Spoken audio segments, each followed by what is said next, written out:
Ah, là, c'est sec. Vas-y. Voilà, c'est bon. Il n'y a plus d'eau là. Moteur noyé, pare-choc cassé, Alex, 45 ans, est mécanicien et éleveur sur la RD9. Depuis le début de la semaine, les inondations affectent ses activités professionnelles, à l'image de ce véhicule qui a tenté de traverser les inondations. C'est une voiture d'un client qui est rentré dans l'eau et ça n'a pas fonctionné pour lui. Donc la voiture a aspiré de l'eau. Et là, on a pu retirer l'eau, d'accord ? Mais on ne sait pas si le moteur est intact.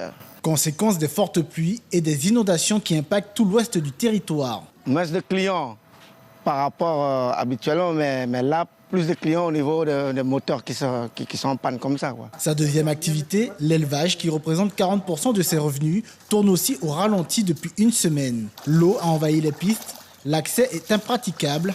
Difficile donc de rendre visite à son troupeau de 80 têtes de bétail.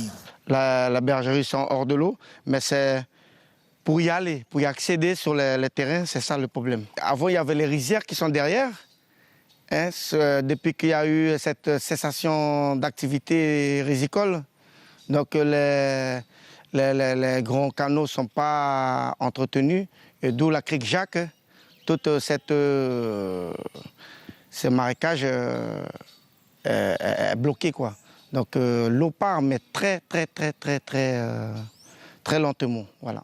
Une activité d'éleveur, naisseur, engraisseur, familiale reprise depuis 4 ans. Alex, installé depuis 10 ans sur cette parcelle, a su s'adapter pour faire face aux aléas climatiques.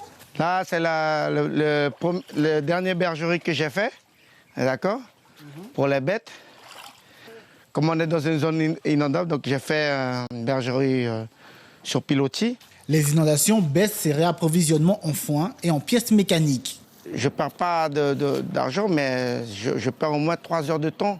Le temps que je perds sur le levage, c'est le temps que je prends sur le garage.